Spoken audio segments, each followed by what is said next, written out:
Welcome back to another episode of Pharma Soul. It's your host, Kyle. And today we got two very special guests with us today. If y'all can introduce yourselves. I'm Dr. Tanae Flemings, and I'm his wonderful mother. I'm Calvin Fleming Sr., and I's that baby pappy. I'm Pappy. Okay.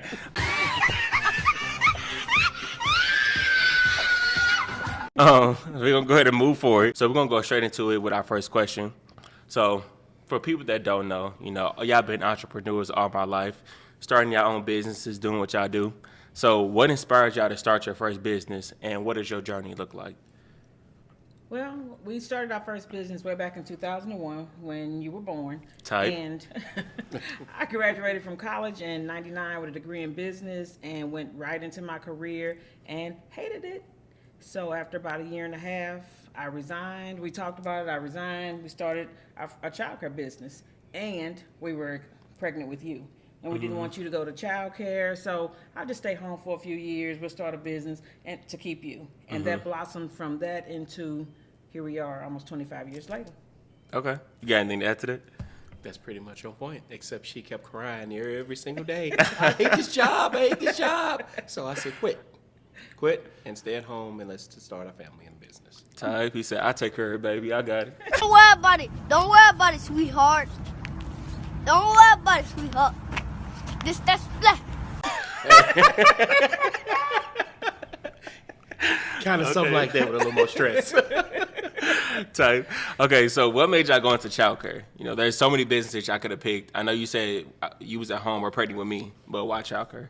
Well, I worked in my last year of college. I worked in childcare a little bit. So even though I didn't think that's what I wanted to do, when I realized I didn't like the career path I was on, I'm like, I did like it when I worked in childcare when I was in college. So let's try it. Worst case scenario, we were thinking after you were a little older, I'm just gonna go back into the business field anyway. Right. For me, it was just I knew that I wanted a business. I had an entrepreneur spirit. So with that being said, we were making excellent money, working a job, and Tanae wanted to start this business to support my wife. I said, okay, I left a very, very good paying job to start all the way over with my wife. And it was scary. Very it was scary. Extremely scary. I let go of my income, but we still had his guaranteed income. But then as the business grew, he let go of his guaranteed income too. So now, okay, we got to make this work because we just gave up these nice positions we said we're going to build this business, and it's do or die. And we was much skinnier, we had some hard times. The stress was tearing y'all up. It was hard times, Hey. yes. Okay. So I guess what does y'all journey look like up until now? So I know you say you've owned different businesses, you're going into different things. What have you ventured out to besides childcare? Our first business was childcare, and then we ventured out into children's amusement. Mm-hmm. We also did a tax preparation business. Okay. We also have a nonprofit to help the next generation, and it's called Feel, to to develop their thought process. What are you going to do next, and why? So I think that was Real estate. Oh, we also do commercial real estate, and we also do residential real estate. Can't stop, won't stop, never stop. They call it serial entrepreneurship, but we didn't look at it that way. We just looked at it as time went on, we saw needs. We saw a need, and we went into a thought process of how can we fill the need. And we had to eat. 20 plus years, it was just us. So we didn't have a guaranteed check anymore. We didn't have a fallback plan. We didn't have a game plan. Our families did not have something that we could fall back onto. So at the end of the day, it was do or die. It was always do or die for us. So we were always fishing and praying for that next opportunity. Okay. I love that. So looking back over your journey, if you can go back to when y'all first opened the daycare, we was sleeping on them cots and y'all was renovating that building. Oh, man. Looking at, I don't remember, but I seen pictures obviously, but y'all, they was in there playing Bob the Builder, I'm telling you.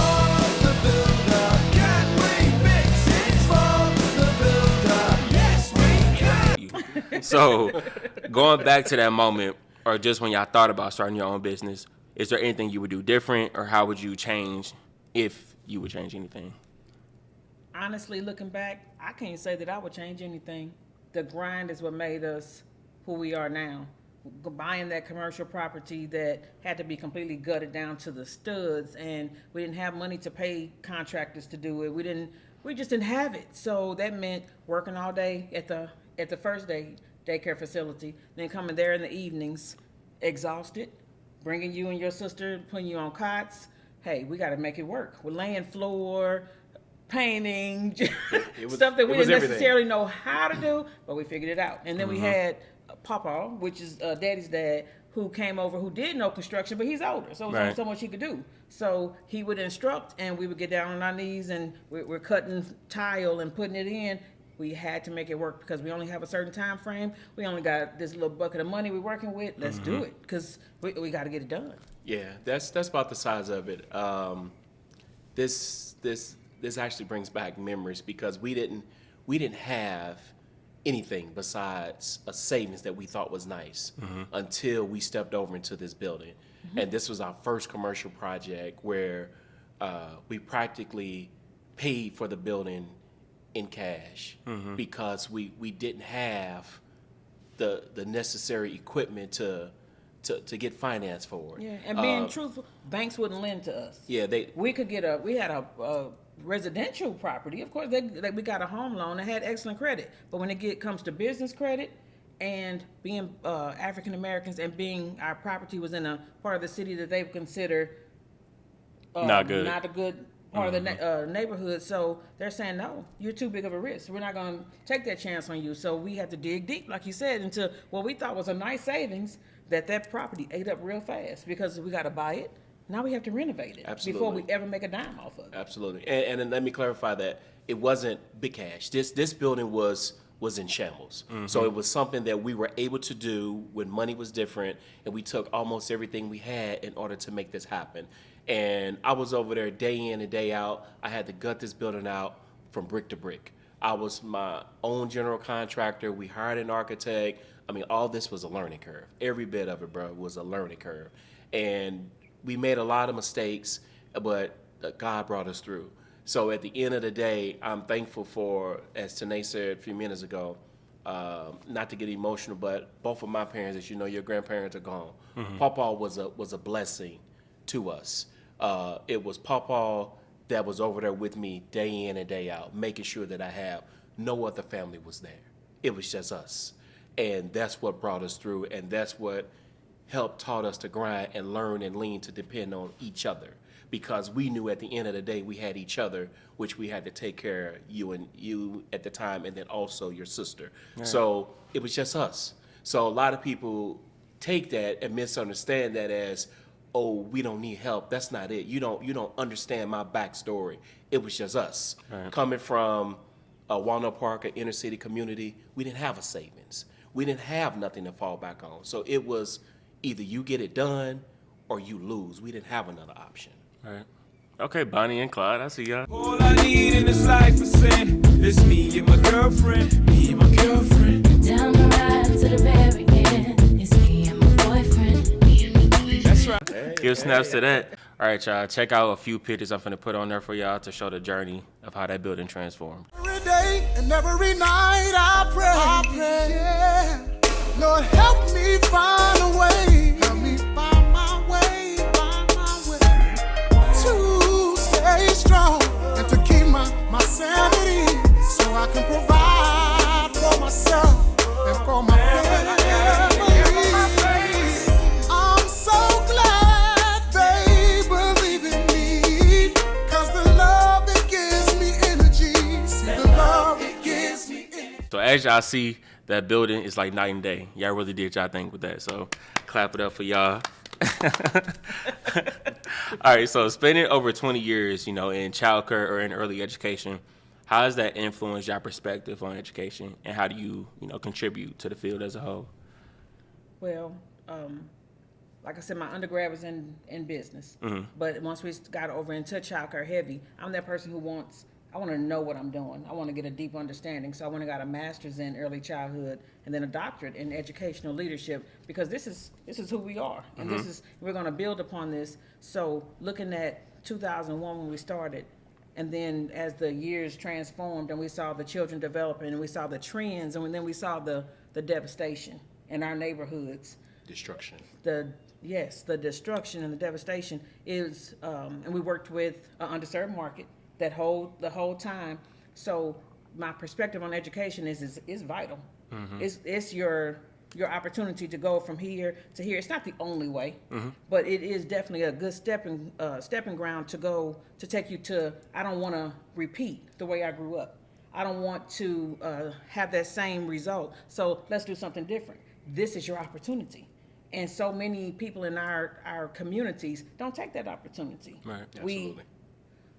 We don't put enough emphasis on education. We put emphasis on clothes, and we put emphasis on playing basketball and just being honest and making sure that my baby knows the newest dance. But when your baby comes to me, I'm trying to make sure that they're educated. That's what's important to me.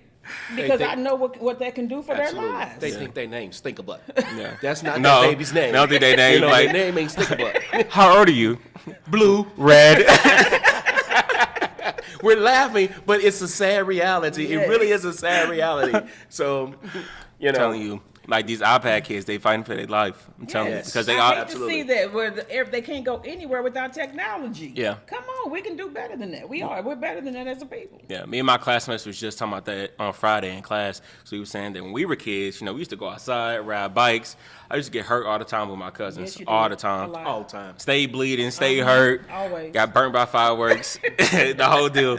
But I feel like now you look at kids and they throwing a tantrum if they iPad die. Yes. Like it's In crazy. a room full of children. Yeah. But they're only looking at technology. It's almost like communication scares them. Yes. It is bad. I don't go everywhere. I'm not interested in talking to people. So, I mean, how are you contributing to education now, Dr. Flemings? Well, now I'm an executive director for Early Childhood Development Center. Type. And I'm also an adjunct professor for early childhood. Type. So, It's where everybody clap. so my contribution is trying to educate the next group of educators. Because the book can only teach you so much. But I'm coming from a standpoint of I know the book knowledge, but I also know the hands-on knowledge, what it's going to take. So I try to give that to my students, that realistic view of great what we learn in the books. That's important. That's the foundation of it. But education is so much bigger than that. This is what it's going to look like when you get in these classrooms. This is what you're going to go through with not just the children, but their families and the things the hurdles that you're going to have to overcome. So I call myself preparing my students for the real world of what they're going to face, especially if they're working with underserved markets. I love that. My contribution is when we first started, again, I came from an inner city community, not big on education, but it was more so hands-on. So it's to work with the youth within the community so they can understand that someone that looks like them is able to make it. Someone looks like them is able to have dreams. Someone that looks like them, they don't have to start with a basketball. They don't have to sell drugs. They don't have to do these things in order to make it, and that's an opportunity. For myself, coming along, it has to, children in the inner city community have to understand that there's a possibility. They have to have hope. They have dreams, but they have to have someone to be able to bring that out of them. And if that's not brought out of them, then you have a breakdown, lack of communication. That's you where the have devastation lack comes of in. education, which that just means destruction. They don't have problem-solving skills because only thing they see around them is sports, drugs, guns, girls. They think this is the way, and it's not the way. There's another way for them to get it. And that's my contribution, is to try to help these younger, especially these younger guys, find a way and help them build a thought process. Yeah. They have to have a thought process, which is why I was a little harder on you coming up than your sister, because at the end of the day, we don't catch those same breaks. They don't understand that who your parents are. They don't care about your address and et cetera, et cetera. Only thing they see is the color of your skin.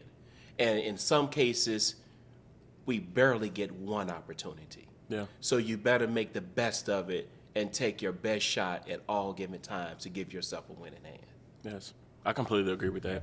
Because we were talking about that too, that pretty much any space that Black people, whether it's African, whether it's African American, any space we walk into, I feel like we're automatically judged by the color of our skin. Absolutely. And I say that to say I'm not saying that, we got water hoses and dogs being sicked on us, but it's simply the fact that if we walk into a certain store or a mall, we get head turns. If we walk into a certain restaurant, or depending on the setting, good or bad, the judgment could be good or bad.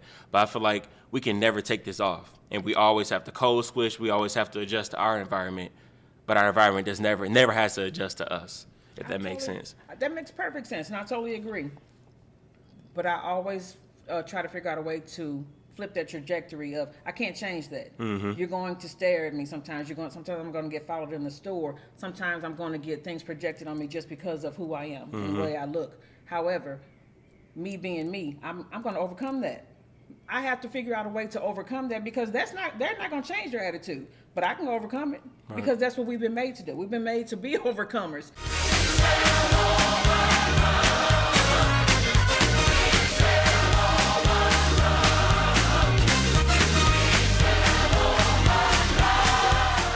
So stop whining and let's get it. We got to get over it. Well, You said you gotta have that dog in you. but kind of like you.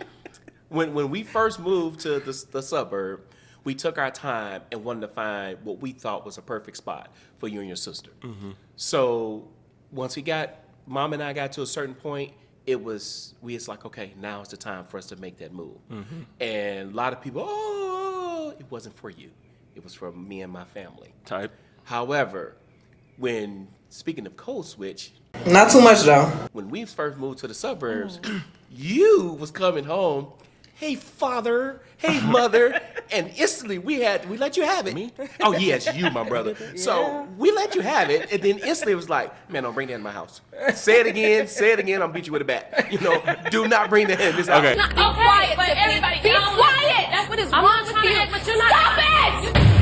We're gonna pause because y'all gotta understand. Y'all gotta understand. We went from Calvin Flemings to, I don't know, Poindexter. I have no idea who this brother was. No, we're gonna pause. I gotta explain. So when I was in early elementary school, from schools, kindergarten, preschool, up into second grade, my school was all black students, black people, just nothing but black. Let's interject. He went to our preschool and I tested did. into kindergarten. Yeah, I was a a first graduating class. No big deal. And my sister, she was second, but second ain't first. So as we all know, but my whole entire class was black. We moved to the suburbs my third grade year. I'm the only black. No teachers, no students. And so I'm just like, man, it's a culture shock. I'm like, where's my people at? So they ain't lying, I did, have my little phase in there. But black families, they never let you. It didn't last long. We brought them back to reality. We wasn't having it. They was having it. And my sister still drive me to this day, but you know what? It's okay. We look at the future and not the past. You know what I'm saying? We all grow and have our moments. So. And to add to that is the question, why did we move to the suburbs? Not because we don't want to be around our people, not because... Oh, absolutely not. We tried. Our finances changed. We would love to live in a community where it's all us and we're prosperous and we're doing big things. We couldn't find that community in St. Louis where it's majority us. So our thought process, we have to put our kids in a good school district. Yes. That was... education is pivotal to me. So we need to put our children in a school district where they can prosper and where it's going to take them to the next level. I did research. Before we moved, I did a lot of research, which put us in a predominantly white neighborhood, which was not preference, but it was for the school district. Yeah. And I don't regret it. I don't. I'm looking at you all now. I just don't have a regret. A lot of people who don't understand the importance of a school.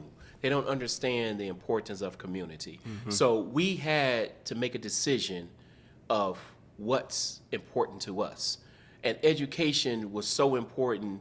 It's important to both of us, but Mom is an advocate. So it was extremely important for her. So honestly, I went along, and we are products of the DSEG program, which if I can say that if I didn't get into DSEG from what I know now, I probably would have been in trouble. You might have to explain what DSEG is. Yeah, I was going to say, break that down for the people. Okay, DSEG is a program, just to simplify, it's where inner city students was bussed out to the better schools, such as in West County and South County, Kirkwood, Webster Groves. I mean, Lindbergh. I can keep going. But And where'd y'all go to high school? We went to Parkway West. Parkway West, the the best. Parkway West. You know, so point is just that that program helped us a lot. It allowed me to interact with students that didn't look like me, so it wasn't a culture shock. It allowed me to understand and make friends that I still have to this day. Some of my best friends I have, Mom and I both, they come from high school, and we met those. We met each other. Yeah, we met each other, and those relationships, those relationships still exist to this day.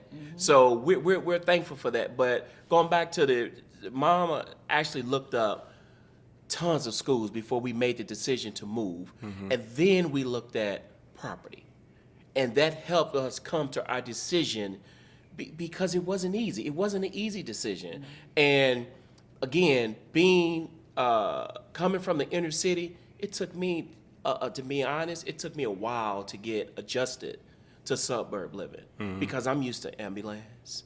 I'm used to the gunshots. I'm used to the police cars. I'm used to the trash, the noise. So it took me maybe about, a month or so to get comfortable. He kept peeking out the window saying, it's too quiet. Yeah, out I'm here. looking out the window saying, what are they doing? Wait, I don't hear nothing. I might swerve in that corner, whoa, whoa. To even So he get got comfortable, ups. to get comfortable to sleep. I'm serious because it's a different world. Yeah. It was a different world, and part of my backstory that we left out with business, I did mortgage loans for years, and learning mortgage loans changed my life, which in the result changed our life. It's basic financing that a lot of people miss out on, black or white, but Right. a lot of people miss out on, and that was I were able to say, hey, we need to do X, Y, Z, and put us in this position. Mom says, okay, we need to go to this and this district. Can we make this happen? And then that's part of our story, and that's how that went. I took y'all strengths and put them together. Yes. Absolutely. That's how you do it. So I keep hearing y'all talking about the youth and how y'all want to get back, everything y'all doing. So I know y'all started a not-for-profit field. So just break that down to the people. What is that? What are y'all trying to do with it? And then where do you hope to see it go in the future? Well, FIELD stands for Future Entrepreneurs and Leaders. And our thought process with starting that nonprofit came in from, we're looking around again at our youth. We're looking around from younger children all the way up to college students. And it's devastating to me to see, let's just say college students who I go to school because I was told to go to school. And I graduate and I have a degree that, what am I supposed to do with this? Yeah. It's not helping me get a job, but I still have all this debt from getting this degree. And so our thought process is, let's try to step in when they're younger, maybe junior high, early high school, and help them with a thought process of what are you good at? Let's figure out what your strengths are. Let's figure out how that can catapult into what kind of education you should be possibly getting, so that you can have the career that you want. What do you like? What can we do with it? How can we turn that into a way to make money? That might mean getting a job. That might mean entrepreneurship. That can mean a lot of different things. But how you like music? I hear a lot of, I want to be a rapper. You like music, for example.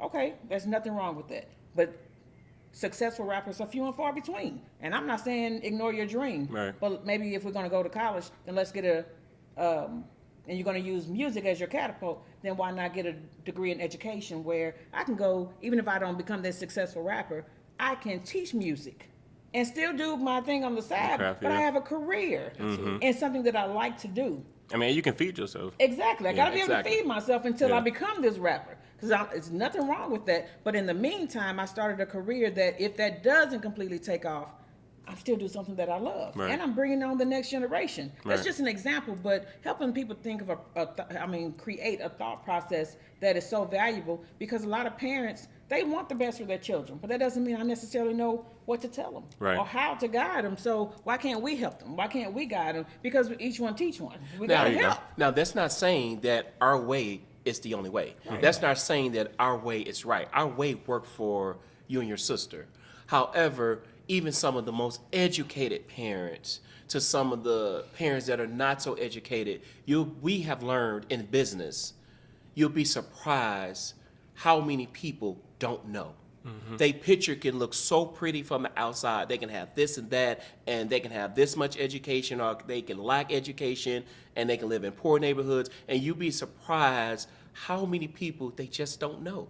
So Phil came about also because we were having different conversations in certain circles.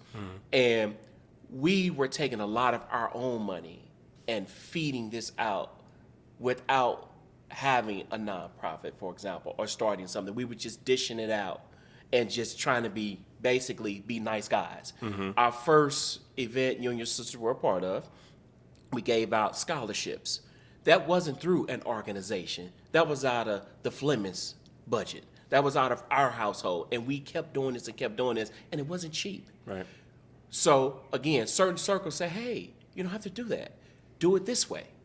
And maybe it can go this way. So that's the way that we're trying to go, to constantly teach and reach different people in all facets to try to help them out.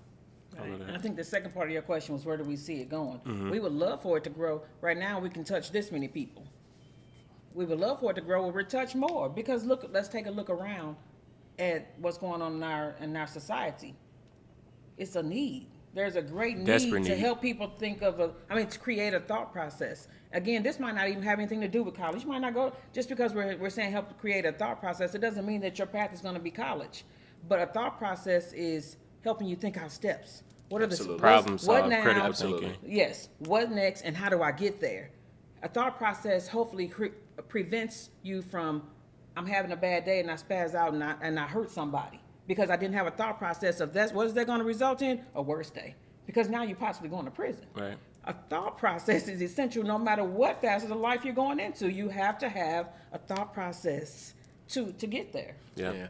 And not to stay long-winded on this subject, it's also when we went in the day-to-day operations with the child care center, we saw so many young people suffering.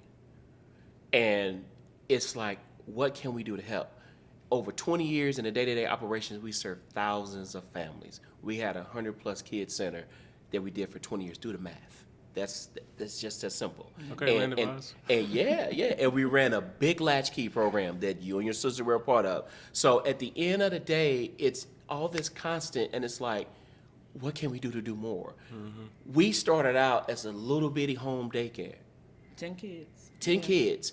To where we wind up going into one of the worst neighborhoods in St. Louis and being one of the biggest mega centers. We weren't the only, but we were one of the mega centers in St. Louis City. Everybody knew the yellow buses. Knew the yellow buses. On North Kings Highway Boulevard. Of Oz! Academy. Our loving staff is eager to nurture your child with physical and academic activities. We offer before and after school care with transportation provided. And we even have preschool programs and a well-balanced hot lunch.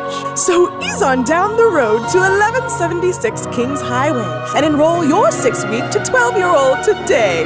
Call 314-367-LAND. Land of Oz! Academy. Well, hey, call it out, brother. But at the end of the day, nobody knew who Mom and I were. What they knew was the brand. We do not believe in, this is me, this is what I do, this is how much we make. It wasn't about that. Right. We wanted to help, so people knew the brand. You didn't know us, but you knew the brand. Right. And that was more important to us when we, even to this day, we hear people speak of the impact that we've made. And that speaks volumes for us. And a lot of people still don't know who the Flemings are. Right. They still don't know to this day. And we're thankful for that. We really are, because that's helped us transitions over into field. Yeah. Okay. I know we need to move on. Real quick with the yellow buses. The yellow buses that's what our business was known for, because we did free transportation all over the city of St. Louis. But we didn't do it. The yellow buses came about that was just our color scheme. But we saw a need. We started this child care facility. We had no intentions of doing free transportation for all these children. Nah. But we started looking around, and the parents, when they came in, again, underserved community, they don't have a way there. So I got to get on the bus and get my baby here, and then I got to get myself to work. So we added one bus and said, well, we can help with that. We're going to start picking these kids up, and then we're going to charge a fee for it. Parents don't have a fee, but they still got to go to work. Okay, come on.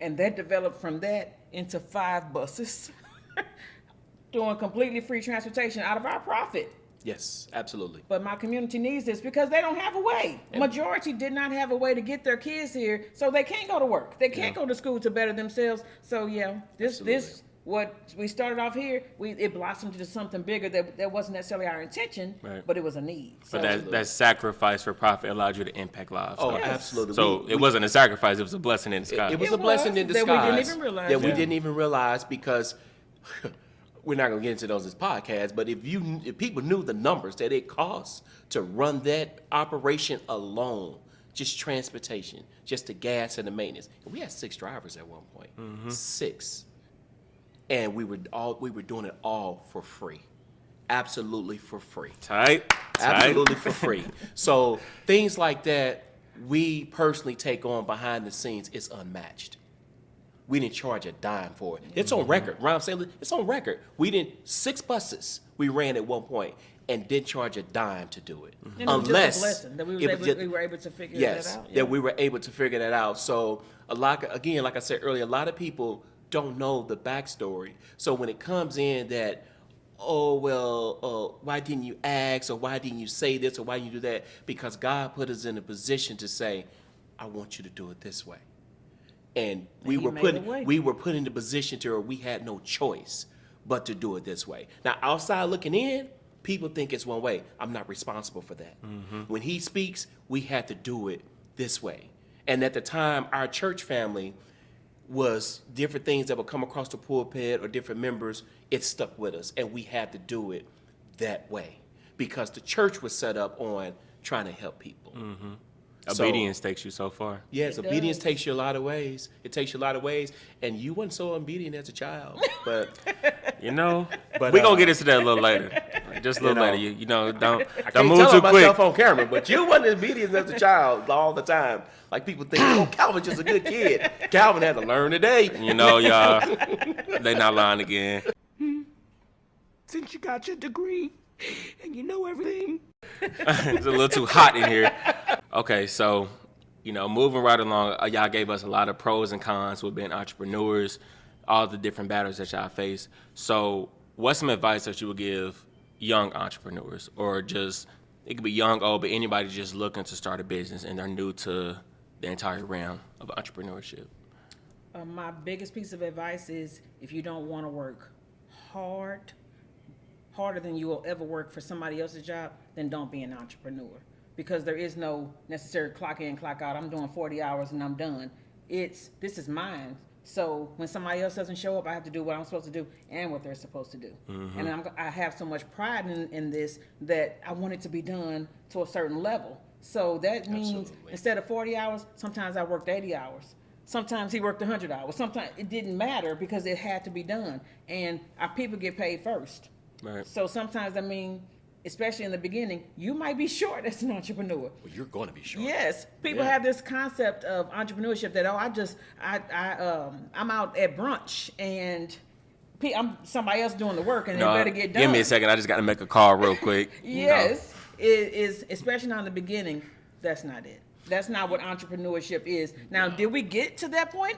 Sometimes we were able to step back because where that money at? Sometimes we were able to step back because we had built our staff up and trained them, and they were able to do a lot of the work. But we were never totally removed from the business. No. Even within, that was 20 years put into the game, though. Yeah. Because this hours, and this matters. I got to be there to make sure that it's done right. Yeah, I'll go a little deeper. It's some, kind of piggyback on what Mom said.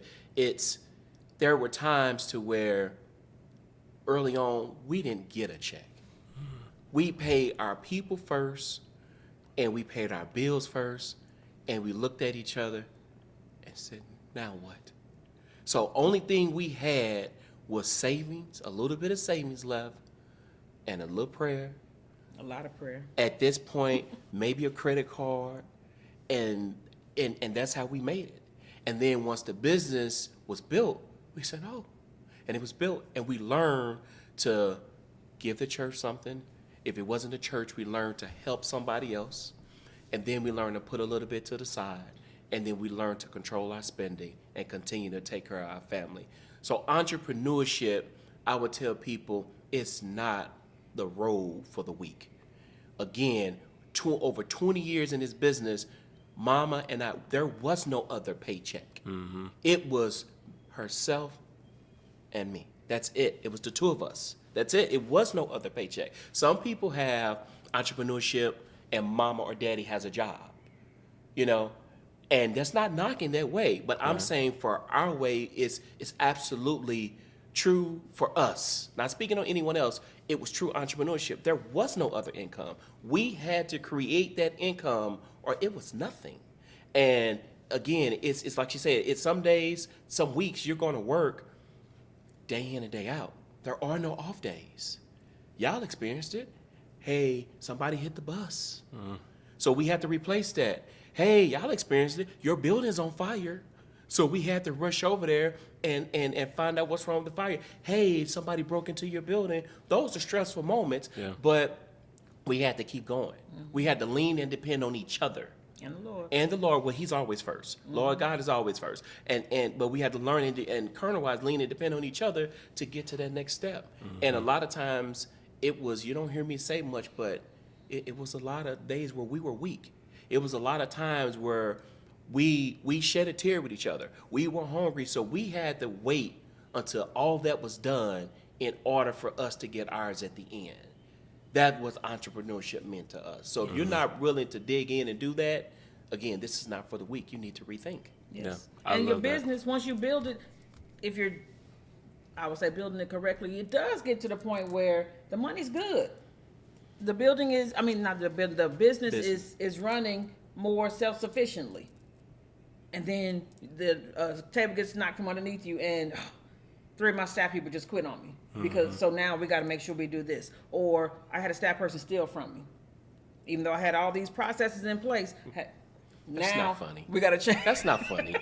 That's not funny. We can't call names to say certain stuff, but that's not funny. Just so y'all know, we had some money stolen from us, and him and his sister think this is so funny, but that's not funny. But and anyway. These were long-term staff people. Yeah, these were long-term staff people. And you stole from us. You stole from us. Come on now. You know, you take the good with the bad, and you have to be very agile to be an entrepreneur. You better learn how to pivot. Yes, you have to learn how to pivot because no matter what, your customers don't care if all these things over here happen. I need a service, and you either can do it or you can't. So you have to be. You got to be agile. You got to be ready no matter what. And for us. It took prayer, it took hard work, and we did everything together. We didn't make a move without. That's true. What do we do? Let's flip it. Let's twist it. And what else can we do to make? Okay, now we're going to do this. That's true. That's the key point. As a married couple, if you have a couple, whether you're married or you're just a couple, it doesn't matter. But if you're sharing that responsibility, you better dig in deep together. That's the thing with Mom and I that we did. There was no separation. And a lot of people get it misunderstood. Oh, y'all work together. There were days that we were in that office. Don't you say nothing to me. Vice versa. Don't talk to me because it was not lovey-dovey. We got to figure this out to get to that next moment. We didn't have time for googly eyes. So that's how it was. But again, at the end of the day, we communicated, we prayed, and we worked together. And one didn't budge without the other. We had our differences. We made our mistakes, but at the end of the day, we worked together on every single thing and put God first. I love that because I feel like I definitely just dispelled a myth because I feel like in this generation, everybody be like, "Oh, I'm the founder and CEO of whatever, boss and CEO." Nah. I'm done. But I feel like a lot of times, they throw these words and these titles on there. But a lot of them don't really know what it means to be an entrepreneur. I have people tell me like, "Oh, I want to own my own business," and I've seen it firsthand, with the pros and the cons. And it's like, some people, it's just like you don't have the work ethic to flip a burger, and that's not even talking about you, but that's talking about you. Like you gotta have work ethic. It's no easy feat. So, moving a little bit away from entrepreneurship into parenthood, what was I like as a child? But not too much, okay? Not too much. Not too much.